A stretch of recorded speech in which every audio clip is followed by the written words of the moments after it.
All right, Jesse on Fire, welcome back to the channel. So, Israel Adesanya just signed one of the most lucrative deals in the history of the UFC. A big, fat, multi-fight, I'm never leaving the UFC deal. And that is notable for a couple of reasons, aside from just notable because he signed a big contract, but also notable because he didn't have a bout agreement signed until this week for the Robert Whittaker fight. Now, can you think of anybody who called that? Can you think of anybody who called that? Anybody who pointed that out? Anybody who said there's something going on with this fight card? They're not promoting it. You know, there's no one else on the fight card. This looks very similar to the Francis Ngannou fight card where you knew that there was a huge contract dispute.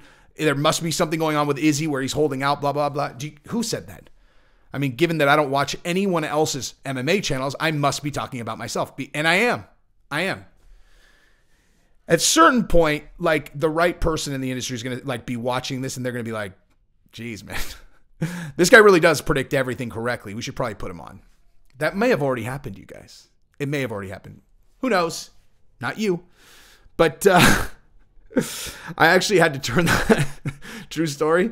I started recording this the first time and I caught myself. I was like, yeah, I think you're gloating a little bit too much, dude. Like, you know, just scale it back a little bit. Your main viewers will think it's funny, but regular people who don't know you will think you're being serious. And so maybe scale it back. So if you don't know me, I'm joking. I mean, I'm not joking about having predicted it right. I'm joking about thinking that I'm like super special because I predicted it, but I did predict it.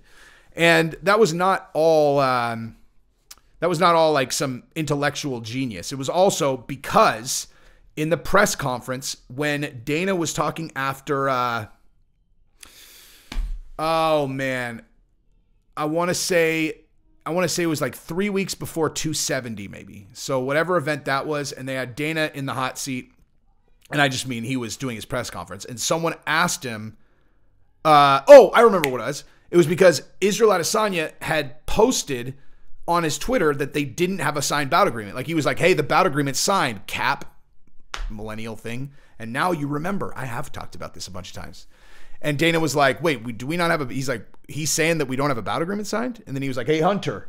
And that was notable because you saw what Dana's like as a boss if he's upset. Because you watched him go like, do we have a bout agreement with him? And you heard Hunter kind of milly-mouth him a little bit, like, oh, we have him under contract, but blah, blah, blah. And he was like, that's not an answer. That's an answer that a scared person, a person terrified of their boss would give, where they kind of gave like a half answer. It's like, I didn't ask you if we have him under contract. I asked if we have a bout agreement signed. And then it was like, they didn't. And Dana had no idea. And you saw him reacting to that on camera. If I remember, I will try to find it, but I'm not sure if I'm going to be able to find it because I don't remember exactly what, I don't know. I sent it to a couple people and my goodness, do I really want to dig that up? It seems like a lot of work. Just take my word for it. Okay. But anyway, but then they were just promoting it as is. So like, I thought they must have worked out a deal, but at the same time, like I said, if you looked at the undercard, just like the Francis undercard, there's not a lot of talent on there. You got Brunson and you got Cannonier. Okay. Now those are great fighters and that's a great fight. That's not a lot of salary, right? Like that's the thing that like, it doesn't matter. It doesn't matter which guys you put on there. What matters is how much are they spending, you know? Like, I mean, obviously with like the Francis one, it almost looked intentional that they were just like, let's put no one on this. Like we'll do the co-main, the 125ers don't sell. We'll put them on. It'll look like we're trying. And then the rest of the guys will just put no one on there. You know, we'll put Moreno on there and we'll do it in LA, which will ensure a sellout. It's just smart, man. They really do. They run the business incredibly smart. And so when I saw that they didn't have a lot of people on this particular card, given that it was Izzy and Robert Whittaker rematch, I was like, there's got to be a contract dispute. And there was. And yeah, so they were basically playing chicken, man. Like Izzy was letting them promote it and they didn't have a bout agreement. He's like, you going to put the deal in front of me? You going to do it? Oh, we signed and now we're good. Now I'm here for life. I'm here for life. So that's good. I mean, basically everyone gets what they want, you know? If you get to be as big a star as Israel Adesanya, you have to renegotiate like that. You have to. Because, like, I'm sure he was locked into some deal and he was probably making not enough money. Now, when you see a thing like Figueiredo, right? Like when Davison Figueiredo said that he wants to make $1 million in his next fight. He wants to net $1 million. Okay? Like, after his next fight. You got to think to yourself, you're like, he's the champion now. He wants to net $1 million. Like, he thinks that's a big raise. Like, that just doesn't seem right, you know? Because here's the truth. I do know what a handful of these guys make. I just do, you know? I just do. I know what a handful of these guys make. But, like, and for some reason I assumed that meant that, you know, all the champions were getting paid like that, right? It's like, okay, well, if I know what this champion makes and it's X, then other champions must be kind of in the same ballpark. It must be a champion thing. If this champion's making this and this champion's making this and this champion's offered this, then they, like, all the champions must. And it was like, no, like, clearly not. If Davison Figueiredo is saying he wants to net $1 million, it's like, hey, bro, some of these guys are netting $1 million without, like, well over $1 million. Some of these guys are netting well over $1 million before you even get into pay-per-view. Well over $1 million before you get into pay-per-views. So, like, I mean, I don't know.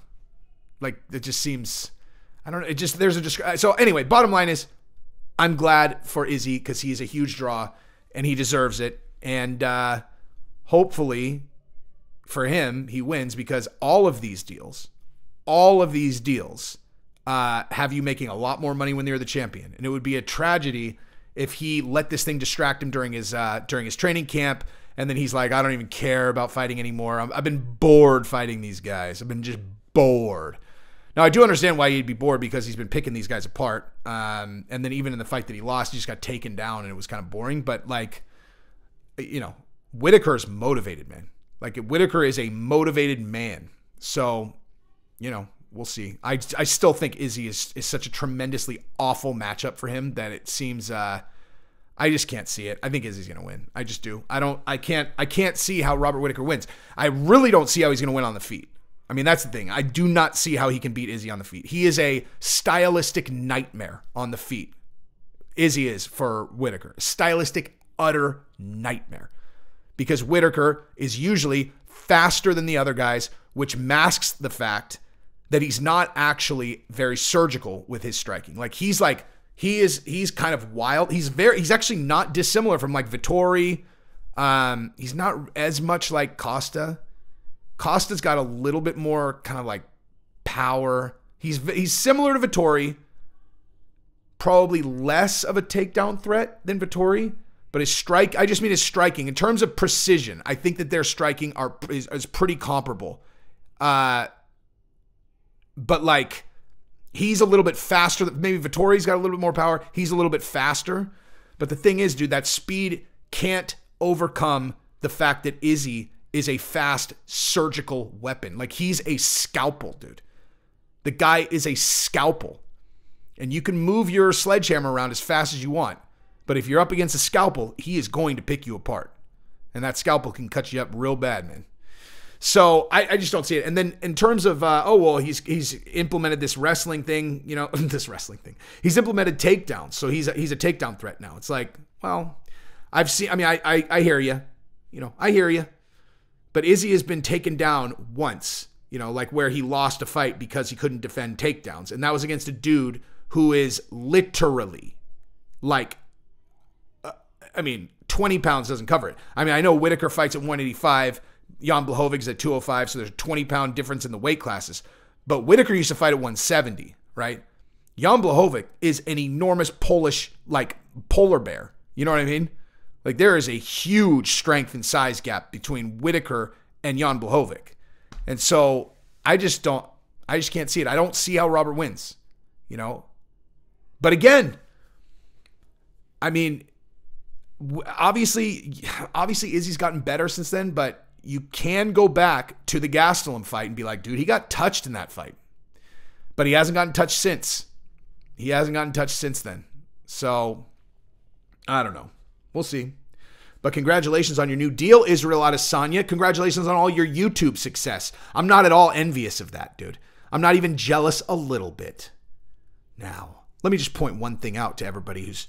You know what's funny? Actually, I was just going to make a joke about that, but, like, I know that I've been doing well when I now compare myself to Israel Adesanya, Chael, Bisping. Like, those are the guys, I look at their channels and I'm like, they're getting more views than me. They're getting more views than me. How could Chael have How could channel have 900,000 subscribers to my 50? You know, you can't look at subscribers. You got to look at like views, because like subscribers is like anybody who's ever followed MMA is going to subscribe to his channel. But like I look at the views and I'm like,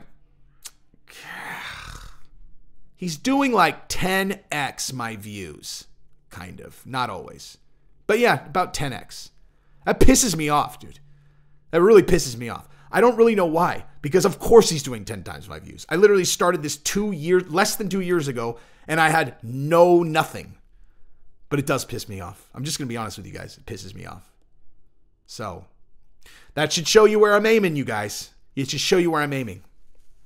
But also, Jesse on Everything is really where my true passion lies. And everyone who watches that channel, for the record, anyone who watches Jesse, if you're still watching now, means you're probably a fan of the channel. But every single person who watches both channels, every single one of them, all of them, says they like that one better. Jesse on Everything. It's universal. So give that a run if you like. I don't know. This is just dragging on because I'm just talking and I don't want, I feel like I should say more things.